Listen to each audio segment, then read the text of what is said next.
Advocate Satheesh വസന്തിലേക്കാണ്. Satheesh Vasant, ഇപ്പോൾ നോക്കൂ, ഈ ആദ്യം വരുന്നത് ദ്വാരപാലക പാളി കേസ്, പിന്നെ കട്ടിളപ്പാളി കേസ് വരികയാണ്, തൊട്ടുപുറകെ കൊടിമരത്തിൻ്റെ കേസ് വരുന്നു. അങ്ങനെ ഈ SITക്ക് ഒരു ഫോക്കസ് നഷ്ടപ്പെടുന്ന അവസ്ഥ നമ്മൾ ഈ കുറച്ച് ദിവസങ്ങളായി കണ്ടുകൊണ്ടിരിക്കുകയാണ്.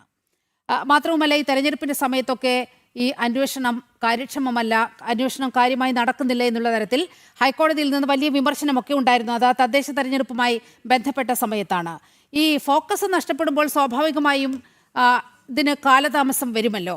അതിൽ എന്താണ് വീഴ്ച വന്നത്? ഈ ദ്വാരപാലക പാളി കേസാണല്ലോ ആദ്യം വരുന്നത്. അതിൽ തന്നെ കൃത്യമായ ഒരു അന്വേഷണം ആ സമയത്ത് വേണമായിരുന്നു. കട്ടിളപ്പാളിയിലും അന്വേഷണം വേണമായിരുന്നു. ഈ 39 ദിവസമാണ് ഉണ്ണികൃഷ്ണൻ പോറ്റിയുടെ കൈവശം ഈ വസ്തുക്കളെല്ലാം ഇരുന്നത്. ഈ നാട്ടിലുടനീളം ബാംഗ്ലൂർ മുതൽ ഇവിടെ എത്താവുന്ന സ്ഥലങ്ങളിലെല്ലാം ഇത് കൊണ്ടുപോയി പ്രദർശിപ്പിച്ച് ഉണ്ണികൃഷ്ണൻ പോറ്റി വലിയ കൊള്ള, വിശ്വാസക്കൊള്ള നടത്തുന്ന ഒരു സാഹചര്യമുണ്ടായി. അപ്പോൾ ഈ 39 ദിവസത്തെ അന്വേഷണമെങ്കിലും കാര്യക്ഷമമായി എന്താണ് അവിടെ സംഭവിച്ചത് എന്ന് മനസ്സിലാക്കിയിരുന്നുവെങ്കിൽ ഈ 90 ദിവസം കൊണ്ട് ഒരു കുറ്റപത്രം കൊടുക്കാൻ കഴിയുന്ന ഒരവസ്ഥ ഉണ്ടാകുമായിരുന്നില്ലേ? നീലിമ, നിയമവശത്താൽ നിയമവശത്തിൻ്റെ ഭാഗത്തുനിന്ന് പറയുകയാണെങ്കിൽ ഈ 90 ദിവസത്തിനകത്ത് ഈ കുറ്റപത്രം കൊടുത്തില്ലെങ്കിൽ നീലിമ പറഞ്ഞ സ്വാഭാവിക ജാമ്യം എല്ലാ പൗരന്മാർക്കും കിട്ടുമ്പോൾ അവർക്കും കിട്ടിയിട്ടുണ്ട്, ഇല്ല എന്നല്ല. പക്ഷേ ഈ കേസിൽ ജോർജ് ജോസഫ് സാറ് അദ്ദേഹം ഈ കേസുകളൊക്കെ അന്വേഷിക്കുക, അദ്ദേഹത്തിന് കൂടുതൽ പ്രാവീണ്യമുള്ളതാണ്. അദ്ദേഹം പറഞ്ഞിട്ടുണ്ടല്ലോ, എന്താണ് ഇത് മറ്റുള്ള കേസിനെ പോലെ അല്ല, it is A different case. ഇതെന്ന് പറയുന്നത് എനിക്ക് തോന്നുന്നു ഈ റയറസ്റ്റ് കേസാണ്. കാര്യം ഇത് നിൽക്കില്ല, കയ്യിൽ നിൽക്കില്ല, ഒരു SITയുടെ കയ്യിൽ നിൽക്കുന്നില്ല. അതുകൊണ്ട് നിങ്ങൾ ഗവൺമെൻറ് സമ്മർദ്ദം നിങ്ങൾ പറയല്ലേ, അത് അന്വേഷിച്ച് കുറ്റപത്രം കൊടുക്കുമ്പോഴത്തേക്ക് അവസാനം ട്രയൽ വരുമ്പോൾ നിങ്ങൾ വേറെ കേസുണ്ട്. ഇത് ഈ SITയുടെ കയ്യിൽ നിൽക്കുന്നതല്ല എന്ന് താങ്കൾ പറയുന്നു. അത് പലർക്കും ബോധ്യപ്പെട്ടുള്ളതാണ്. ഒരുപക്ഷെ SITക്ക് പോലും ബോധ്യപ്പെട്ടിട്ടുണ്ടാകണം. പക്ഷേ ED ആദ്യഘട്ടത്തിൽ ഇതുമായി ബന്ധപ്പെട്ട രേഖകൾ ചോദിക്കുമ്പോൾ അത് തരാനാകില്ല എന്ന് പറഞ്ഞുകൊണ്ട് ഒഴിഞ്ഞു മാറുകയാണ്.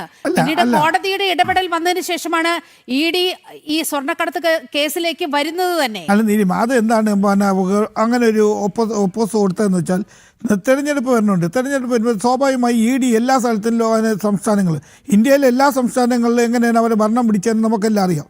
അപ്പം സ്വാഭാവികമായി അങ്ങനെ ഞാൻ ഒരു കാര്യം പറ്റി, ഇപ്പൊ SIT രൂപീകരിച്ചത് ഗവൺമെന്റ് അല്ലല്ലോ, LDF ഗവൺമെന്റ് അല്ലല്ലോ. അത് ദേവസ്വം ബോർഡ് ബെഞ്ച്, ഡിവിഷൻ ബെഞ്ചാണല്ലോ ഇത് രൂപീകരിച്ചത് SIT. അപ്പോൾ ആ SIT രൂപീകരിച്ചത് ഡിവിഷൻ ബെഞ്ചാണെങ്കിൽ അവർക്കത് അവർക്ക് ഡിവിഷൻ ബെഞ്ച് നോക്കണമായിരിക്കും.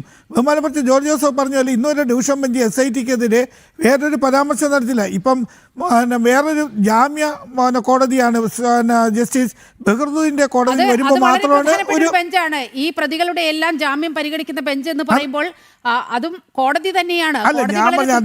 അക്കാര്യങ്ങൾ വിലയിരുത്തിക്കൊണ്ട് ഞാൻ സ്വാഭാവികമായി ഞാൻ ഒരു കൺവേട്ട് ശ്രീ ബഹറുദ്ദീനെ ജസ്റ്റിസ് പറഞ്ഞു, നമ്മളൊക്കെ വക്കീലാണല്ലോ, ജസ്റ്റിസ് ബഹറുദ്ദീനൊക്കെ എന്ന് പറയുന്നത് എല്ലാ കേസിലും ഇപ്പം കേസ് ഡയറിയൊക്കെ അദ്ദേഹം കൂടുതൽ പരിശീലിച്ചിട്ടുണ്ടോയെന്ന് അറിഞ്ഞില്ല. ഇപ്പം സ്വാഭാവികമായി ഡിവിഷൻ ബെഞ്ചിൻ്റെ അടുത്താണ് in proceedings, camera in proceedings ആണ് നടത്തുന്നത്.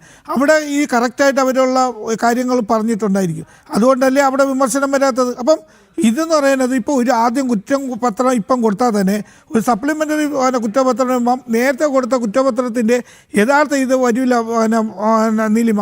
അത് അവസാനം നമുക്ക് ഒരു ട്രയൽ വരുമ്പോഴത്തേക്ക് നിങ്ങൾ എല്ലാവരും അന്ന് തന്നെ പറയും എന്തുകൊണ്ടാണ് പ്രോസിക്യൂഷൻ തോറ്റുപോയി, എന്തുകൊണ്ടാണ് കറക്റ്റായിട്ടുള്ള കുറ്റപത്രം കൊടുക്കാത്തതുകൊണ്ട്. അപ്പോൾ ആ കുറ്റപത്രം കൊടുക്കണമെങ്കിൽ അതിൻ്റേതായ രീതിയിലാണ്. ഇപ്പം ബഹുമാനപ്പെട്ട ശ്രീ അഡ്വക്കേറ്റ് അനിൽ പറഞ്ഞല്ലോ, അദ്ദേഹം ബാക്കിയുള്ള കാര്യം ഒരു 5 പേരെയും കൂടി കാര്യങ്ങൾ ഇവിടെ പറയുന്ന കേട്ടു.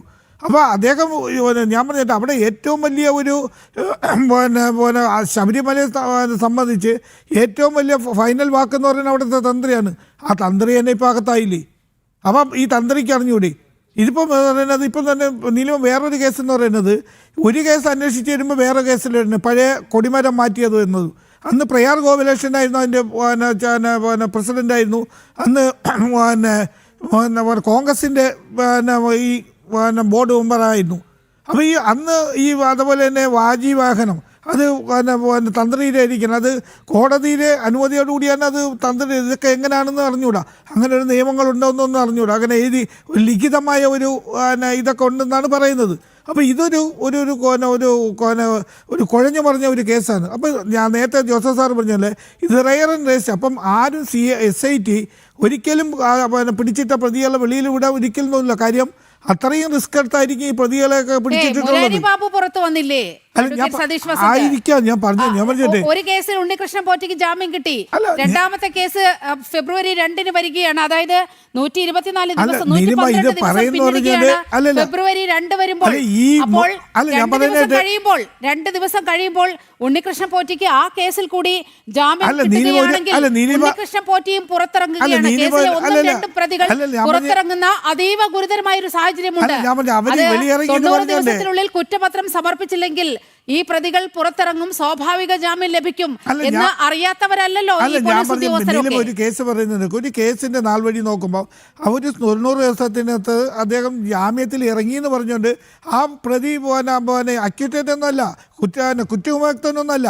ഇനിയാണ് ട്രയലും ബാക്കിയുള്ള കാര്യങ്ങളും കേസ് കിടക്കുന്നത്. ജയിലിൽ കിടക്കുന്ന പ്രതിയും പുറത്തിറങ്ങിയ പ്രതിയും തമ്മിൽ നല്ല വ്യത്യാസമുണ്ട്. അഡ്വക്കേറ്റ് സതീഷ് വസന്ത്, ഒരു അഭിഭാഷകൻ എന്ന നിലയിൽ താങ്കളോട് അത്തരം കാര്യങ്ങൾ ഞാൻ പറഞ്ഞ് മനസ്സിലാക്കേണ്ടതില്ല.